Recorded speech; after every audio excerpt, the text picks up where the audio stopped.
The black neon tetra. While the black neon tetra is seen as the less glamorous alternative to the much more popular neon tetra, it is actually a great fish in its own right. Under the right settings, it can be just as alluring as some of the more fancied freshwater fish.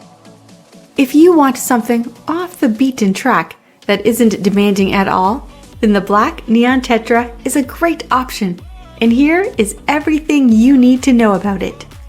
Welcome to our channel. In today's video, we will be taking a look at the black neon tetra. Before we begin, be sure to tap that like button. It will really help us out. Okay, so a little background about the black neon tetra. This fish originates from the Paraguay basin of southern Brazil. However, almost all the black neon fish sold in the hobby are captive bred. They are known as the black neon tetra because of their resemblance to the regular neon tetra when it comes to their design. They have an elongated body and show iridescence. But where they differ is in size and coloration. The black neon tetra is slightly larger and is predominantly an iridescent white with a greenish hue and a black stripe running horizontally along the middle of the body. Tank setup. The natural habitat of this fish consists of murky, acidic river water with a combination of dense vegetation and open spaces. A moderately strong current is also present, and replicating these conditions in the aquarium is often the best strategy. The great thing about the black neon tetra is that it is one of the most adaptable and hardiest tetras. As such, it can thrive in a wider range of conditions, provided they are stable and there aren't any huge fluctuations. The recommended setup is a planted tank with diffused lighting and adequate open spaces.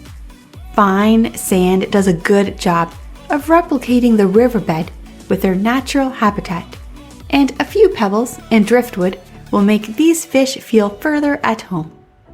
Also, ensure that there is a reasonably strong current in the middle and upper levels of the water column. Adding a few dried leaves also goes a long way in creating a setup that is as close to their natural habitat as possible. But keep in mind that this will stain the water and make it appear brownish. Tank size. These fish do not grow very big and hence do not need a very large tank. However, these are schooling fish and need to be kept in groups of at least 6. As such, you will need a tank that can accommodate at least 20 gallons of water. Water parameters. As alluded to earlier, the black neon tetra is one of the hardy fish and can tolerate a wide range of water parameters. Temperature can be anywhere between 68 degrees Fahrenheit and 82 degrees Fahrenheit, or 20 degrees Celsius to 27 degrees Celsius. It can also live in everything from acidic water with pH of 5 to alkaline water of pH 7.5. Ideally, you should stick with one set of values that lies somewhere in the middle of this range and ensure that it stays that way. A partial water change should be done once every 2 to 3 weeks. The tank should also be properly cycled, as these fish do not do well when there is ammonia or nitrates. Nitrate levels should also be kept to a minimum. Before I move on to the next one, why don't you quickly hit that like button? Let's continue. Feeding the black neon tetra.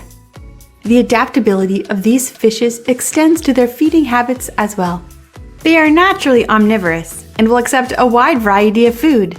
As is generally the case, the best strategy is to provide them with a balanced diet that includes both plant and animal matter. Providing a mix of live food, pellets or flakes, and vegetables is often the best approach. Tank mates. This is one of the most docile and peaceful fishes in the hobby, and it needs to be kept with other fishes of a similar disposition and size.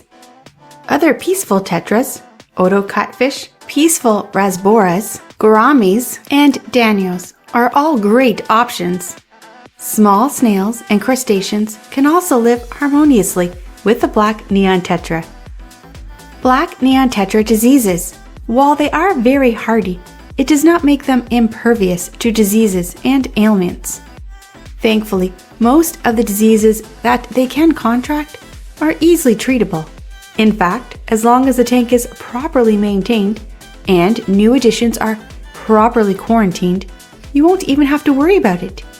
In case there is an outbreak, quarantine the affected fish and treat them. Also, use any commercially available medicine for the main tank.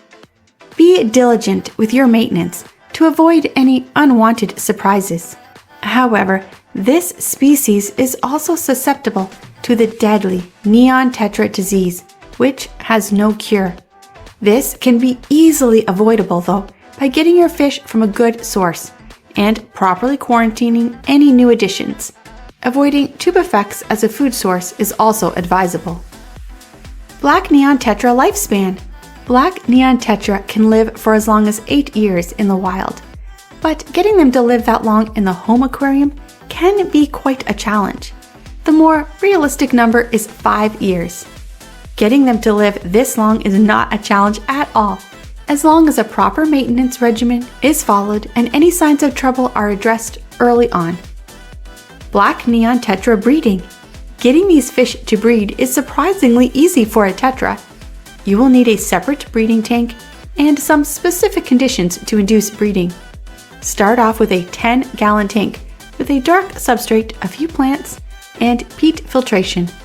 Add a bonded pair of these tetras and slowly start raising the temperature to 80 degrees Fahrenheit or 27.5 degrees Celsius. This will encourage the female to lay her eggs.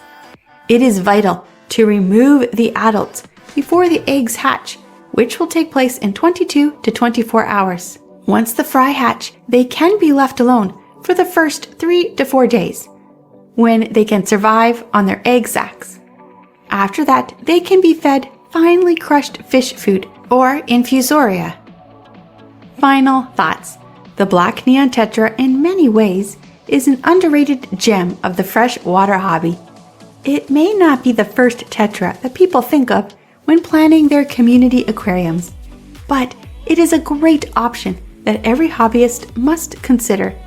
It is very hardy, easy to take care of, and relatively easy to breed as well. In the right setting, it can even look stunning, and its schooling behavior makes it quite an alluring addition to a planted tank. It is a great option for both a beginner and an expert hobbyist, which makes the lack of its popularity almost criminal. I hope you enjoyed this video. Be sure to hit that like button before you leave, and I will see you in the next video.